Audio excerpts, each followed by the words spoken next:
Ladies and gentlemen, this article came out in the New York Times, the end of Australia as we know it, and they are absolutely right.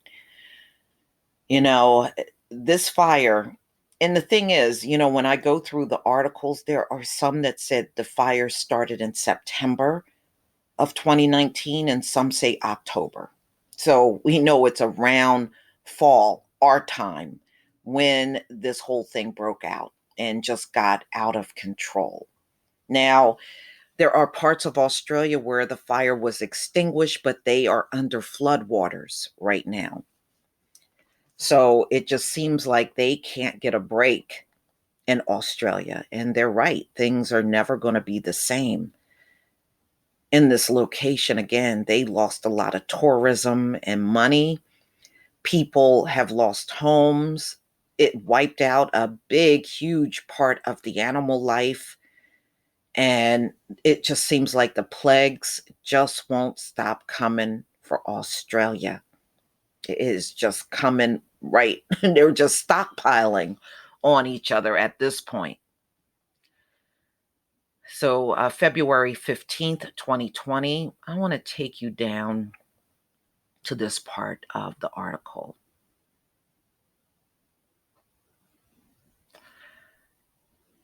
It's also a hint of what may be coming to a town, city, or country near you, and in a land usually associated with relaxed optimism, anxiety, and trauma have taken hold.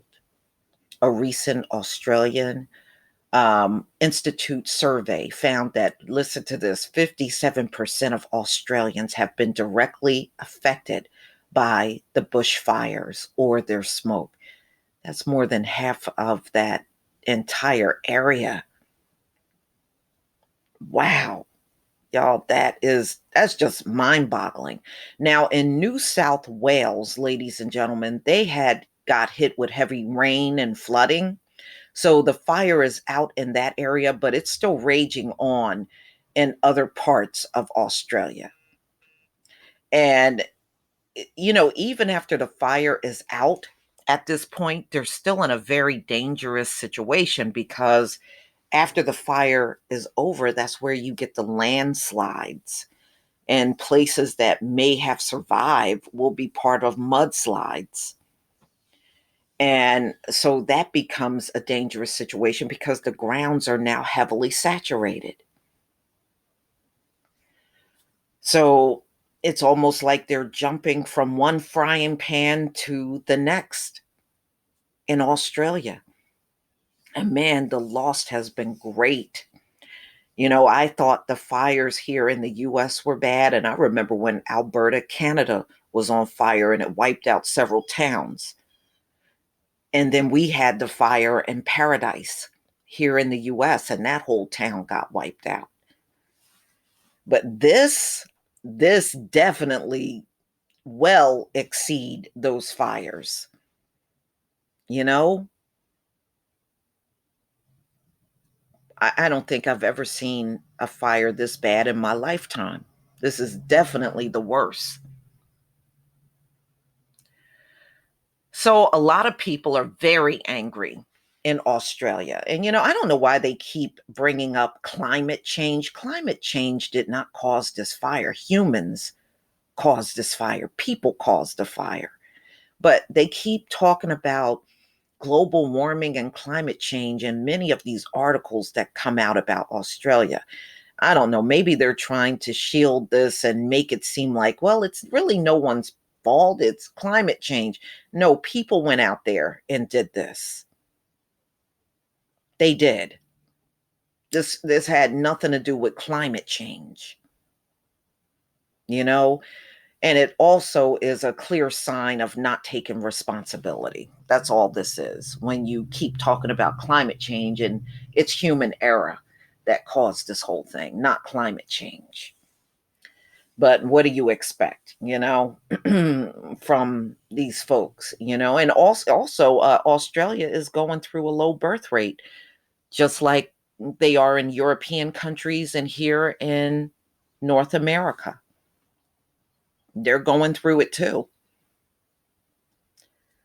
So, ladies and gentlemen, they're talking about they're now have, they have to reconsider how they live now. Because you see, this fire has thrown them completely off, and they have not been able to contain it at all. It's really the rain that contained it in New South Wales, not people, not the firefighters.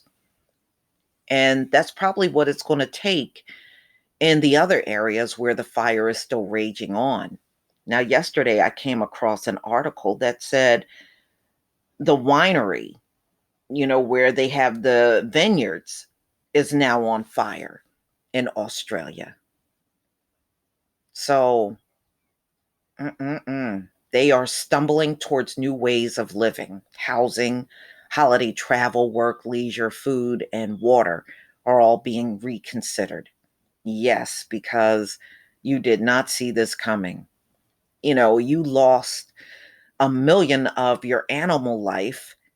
It's going to take those animals decades to get back to where they were before. Really, it would take them decades, y'all. Maybe even a whole century to get to the amount of animals they once had. And I bet you it's well past the billion now. I heard the billion about 2 months ago. So now we're here inching towards the end of February, and it's probably way more than what we've heard. Mm-mm-mm. If there's not a major shift that comes out of this, we're doomed, said Robin Akersley, a political scientist at the University of Melbourne, who has written extensively about environmental policy around the world. It does change everything, or it should. Yeah, you're right about that. So they're saying that Australians must accept that parts of the country will probably be inhabited. You will not be able to live there anymore. Even if that's the area that you love, you just simply can't live there anymore. You can't build this back up right away, y'all. You just can't. You can't. Just like you can't even guarantee after this is all over that another fire won't come a year from now, or even before the year is out, they get hit with another major fire. So there's no guarantee in this whole thing when you really look at it. Wow. So this is a volunteer firefighter from Tasmania. And we know about the plane crash that killed 3 US firefighters that went over there.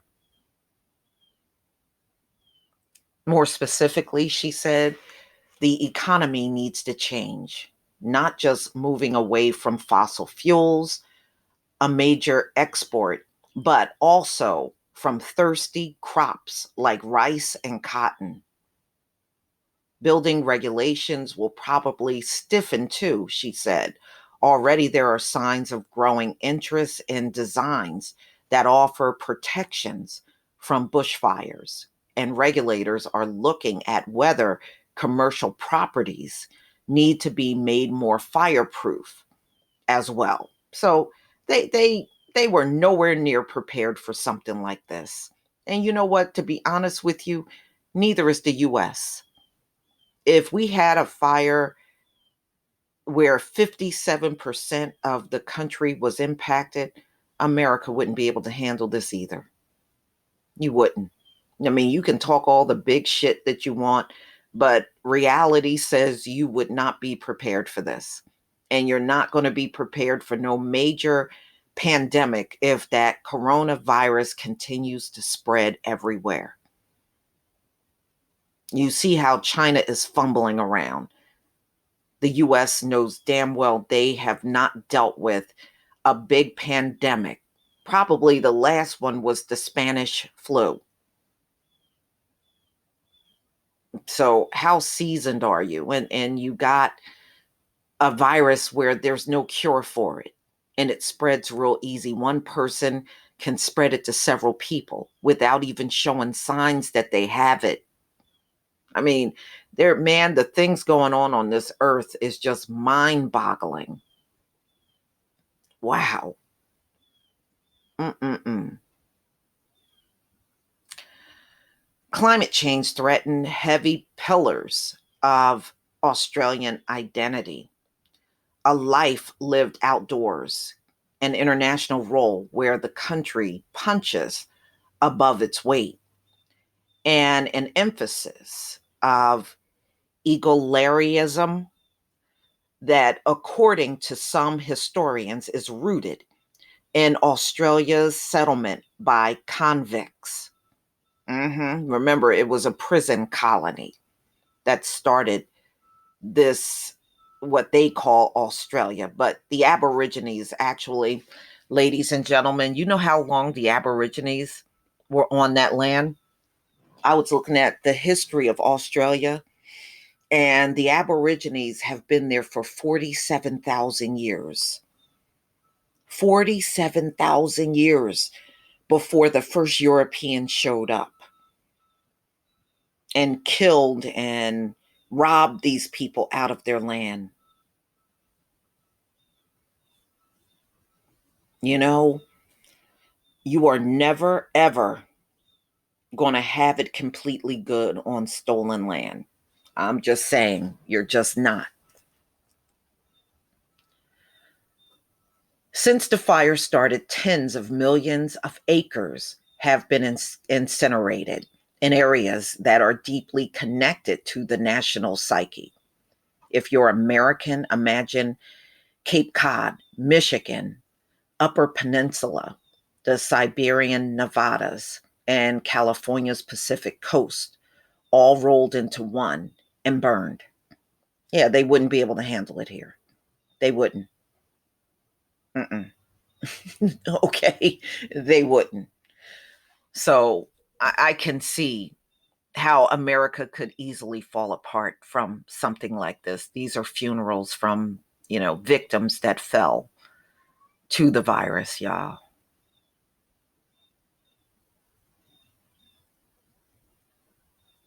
And they said these folks tried to protect their property.